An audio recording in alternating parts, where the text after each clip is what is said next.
W4 research gives us guidelines to make sure that we are doing thorough research whenever we approach a new subject. At the 1 level, this target asks that we can conduct a short as well as more sustained research project to answer a question or solve a problem. But notice there's no mention of what you do with that information. Primarily, you would probably just be discussing it. But the full target really wants you to be able to take that information and synthesize it into something new. So at the 2 level, we have that conducting research in both short and long-term fashion, being able to narrow or broaden the inquiry when appropriate, in other words, coming up with more questions when needed, and then synthesize several sources on the subject. So you're going to have multiple resources that you use to answer the questions you've come up with, demonstrating a limited understanding of the subject under investigation. So this would be a very short project, probably not a lot of information gathered, but at least you had several sources that you used.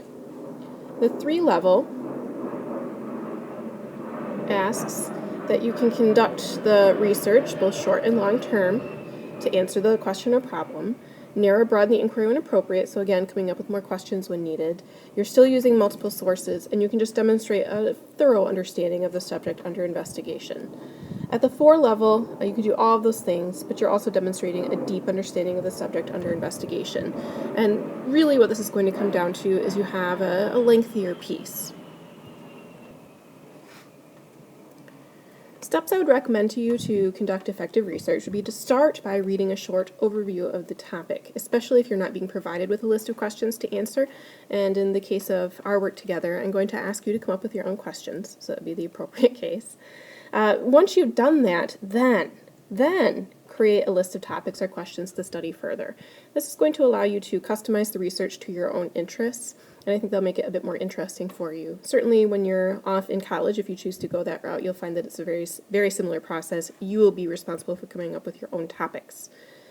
Once you have created your list of topics or questions, remember it might change as you go, but you're ready to start reading and taking notes on multiple sources. You don't want to rely on just a single source or even 2 sources because they could have an error. It's always good to fact check across multiple sources, and you'll find that some sources have different types of information. Once you have all the information you think you need, I would recognize organizing by topic. This will make your work much easier when you go to create a product. Paragraphs should be organized by topic, not by source, and so gather all the information you have on one topic from all of your sources, put it in one spot, and then use that to write your paragraph or create a slide if you're doing a PowerPoint. Finally, create your product to show your research, and of course, be sure to cite all of your sources. We will use APA citation here, and we'll go over that in a separate lecture. MLA is also appropriate, so just make sure you cite.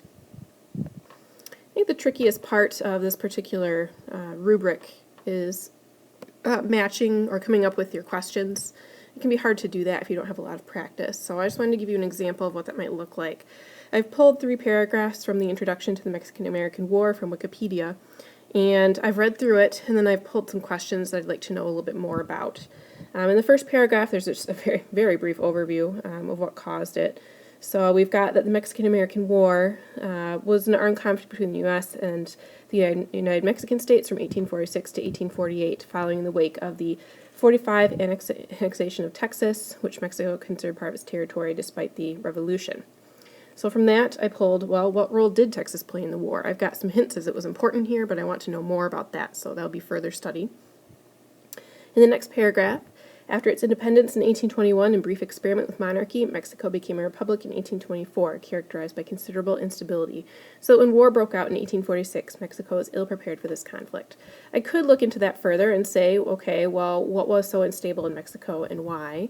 And that might actually lead up to talking about why they ended up losing this particular war. The war with the United States followed in the wake of decades of Indian raids in the sparsely settled north of Mexico, which prompted the Mexican government to sponsor American migration to the Mexican province of Texas to act as a buffer. I want to know more about that. So what other role did the Native American people play in the war? Was it just that? Did they fight afterward? What was their role? Americans and some Mexicans revolted against the Mexican government in the 1936 Texas Revolution, creating a republic not recognized by Mexico, which still claimed it as its national territory. The 45 expansion of U.S. territory with its annexation of Texas escalated the dispute between the United States and Mexico to open war. In 1844, James K. Polk, the newly elected president, made a proposition to the Mexican government to purchase the disputed lands between the Nueces River and the Rio Grande. When the offer was rejected, troops from the U.S. commanded by Major General Zachary Taylor were moved into the disputed territory of Coahuila. These troops were then attacked by Mexican troops, killing 12 American troops and taking 52 prisoners. These same Mexican troops later laid siege to a U.S. fort along the Rio Grande. This would lead to the conflict that resulted in the loss of much of Mexico's northern territory. So I want to know, why did the president decide to move troops in at that point? What was influencing him? Why didn't he just let it go? And then, who suffered the most casualties? When you see talk here already of people dying and being taken prisoner, what was the end count on that? So just 3 paragraphs of brief intro, 4 questions I was able to pull. In theory, I could go on and read the rest of the introduction to the war and get quite a few more questions for further study. And there's a lot of information out there to give better and fuller answers than this introduction provides. And that would be the basis of my research project.